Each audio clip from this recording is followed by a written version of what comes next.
How do I get people to care about my photos? This is a question that I get a lot. And in today's technology-driven world, photographers have more chances than ever to form an identity around their photography work.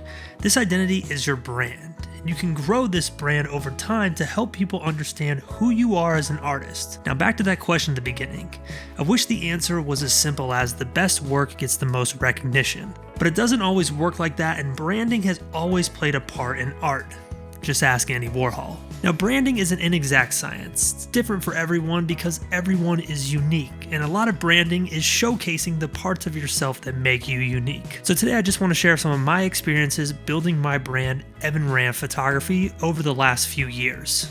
YouTube, what is good? It's been a little while since the last time we did a quick tip, so rejoice. Today is a quick tip video, even though I don't know how quick it's going to actually end up being. We are talking about building your brand and web presence as a creative, and today's video is sponsored by Fiverr. They're going to help you build your brand as well. Fiverr's mission is to change the way the world works together. Fiverr is the largest marketplace for digital services in the world, and it's revolutionizing work as we know it. So Fiverr is a service that can help with basically everything on this list, and we're going to talk about them a little bit more later on in the video. But if at any point you're thinking, you know, I do want to check out this Fiverr thing, you can go to fvrr.co/Evan Ranft. It's linked in the description below. So what is your brand? Now, you are a person. Evan Ranft, I'm an individual. I go running, hang out with friends. I do a bunch of stuff. Now, my brand on the internet doesn't do all those things. My brand on the internet is a photographer, it's a visual artist, it's a YouTuber, and that brand is something I've developed over the last few years. And as a photographer, up until this year, for the last 5 years, I've worked with a brand building all their media that they used on social media and on emails and things like that so they could build their brand. So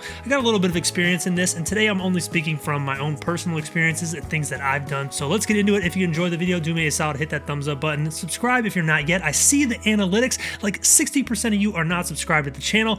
Subscribe, let's get this thing to 200,000. But here we go, how to build your brand, step 1, and it's the most simple, it's the most cliche, so we're gonna get it out of the way. It is to be consistent. Consistency is important because in reality, growing anything takes time. It doesn't matter what medium you're in, it doesn't matter the thing that you're making, time is required, and consistency over time yields results. So consistently put the thing out into the world that you wanna be known for. And that leads us into the second thing here, which is arguably the most important on this list.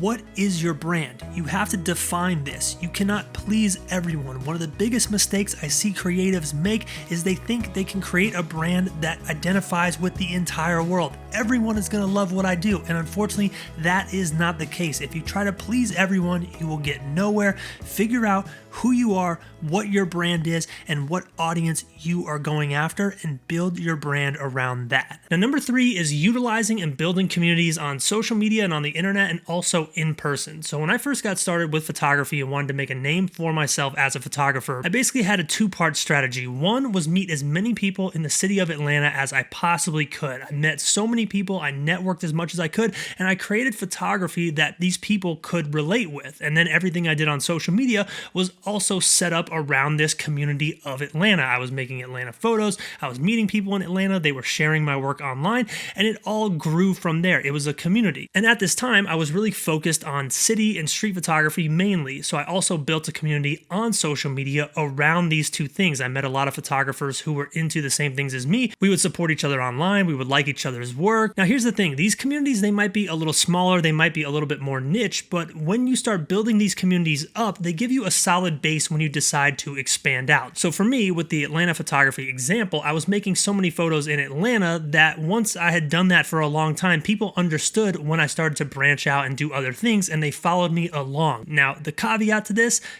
always the word of the day, it takes time, and it takes consistency, and it doesn't happen overnight. So the fourth thing we got to talk about is what separates you from anyone else who is creating work similar to you. So a good example of this is a painter named Alec Monopoly. Alec Monopoly, I personally like his work. I think it's cool. It's very pop art-ish, but you could make an argument that Alec Monopoly is not the most skilled painter in the world. There's probably someone out there who is making far more detailed, far more intricate work, but Alec Monopoly makes a ton of sales and makes a lot of money off of his artwork because he has branded himself as this luxury artist, over-the-top lifestyle luxury brand, and people pay this high dollar for it, and his art also reflects this lifestyle. And that right there is what branding is all about. Now, here's the thing. You might not have millions of dollars to go rent a private jet or rent a Lamborghini or whatever to create this luxury lifestyle around the things you're creating, and that is completely okay. Not everyone needs to be like Alec Monopoly. But what you can do is take advantage of different branding assets like logos, how your website is designed, color palettes between your logo and your website and your business card. You always keep the same color palette.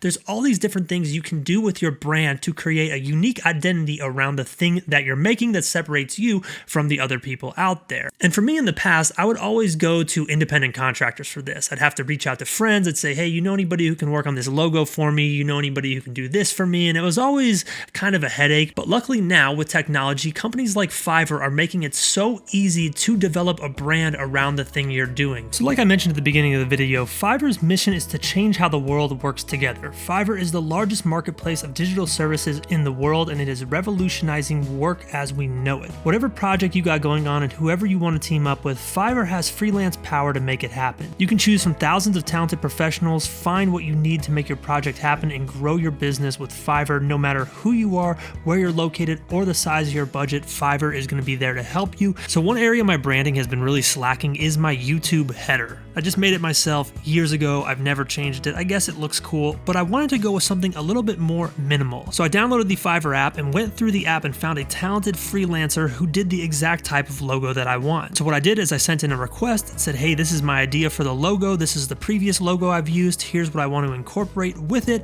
Within 24 hours, they sent me a first draft of this logo. And I said, you know, there's a few things I want to change about this, sent back my revisions. And within another 24 hours, I had a finalized logo that I can now use as my new YouTube banner. And the best part is I have the copyright on this logo, so I can also take this logo and apply it to things like my business card. And the thing with Fiverr, it's not just about graphic design. Fiverr offers basically any business tool that you can think of. So let's say you're doing e-commerce, there's designers on there that can help you design a t-shirt, they can help you design your next product, or they can help you optimize your website. There's people on Fiverr who can help you with things like keywords and things like search engine optimization, so you can start being found when people search for the particular type of niche that you're getting into. Fiverr is an amazing tool for web development, website creation, optimization, and e-commerce. I think a lot more people and a lot more brands can utilize the network of freelancers on Fiverr because let's face it, we are not all experts in everything, and there are people out there who can get the job done way better than us. They have more talent than us, and they can help you grow your brand and business a lot faster. So whether it's a website design,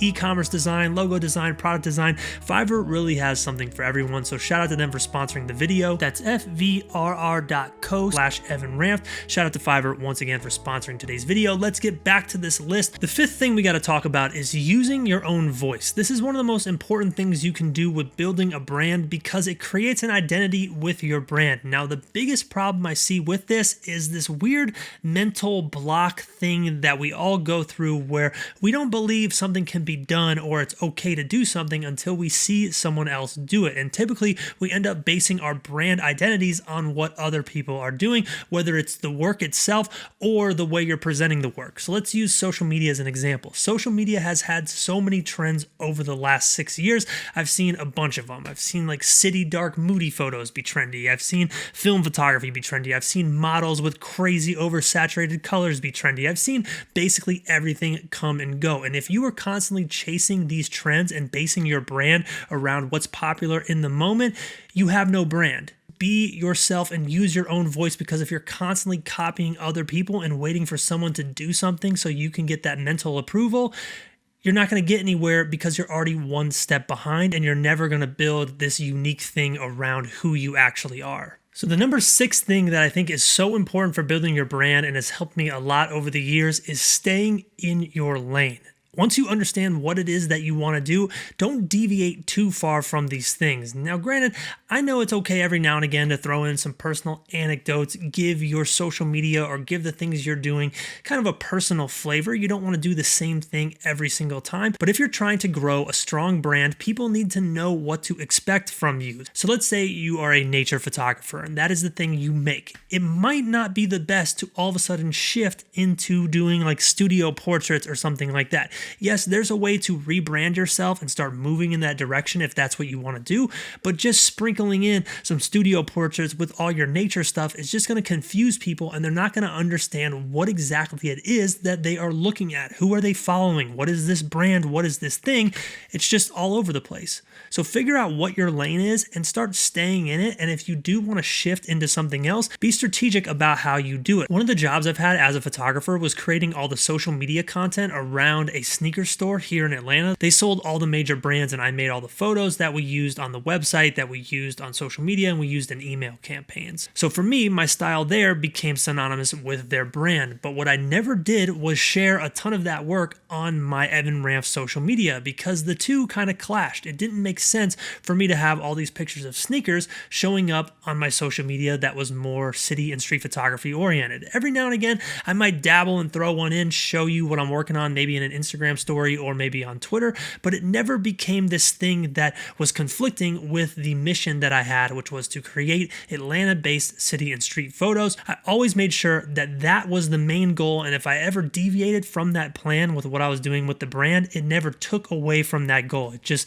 sprinkled in those personal anecdotes that I talked about that are okay every now and again. You don't want to be robotic, but you also don't want to be all over the place. It's finding that perfect balance. So really, that is everything I wanted to talk about today. Give yourself targets, give yourself goals, figure out what it is you want to do, and start working towards that today. It takes time, be patient, but I guarantee you can do it, especially if you're just smart. You think, you have a plan and say, this is what I want to achieve. I'm not going to be all over the place. I can't please everyone, but I want to please this group of people with the things that I'm making, and I'm going to develop my brand and my identity, and everything I do is going to be based around this goal. If you do all that, you will find yourself in the position that you want to be in. So thank you guys so much for watching today's video. If you enjoyed it, hit the thumbs up, subscribe if you are not yet. Catch y'all next time.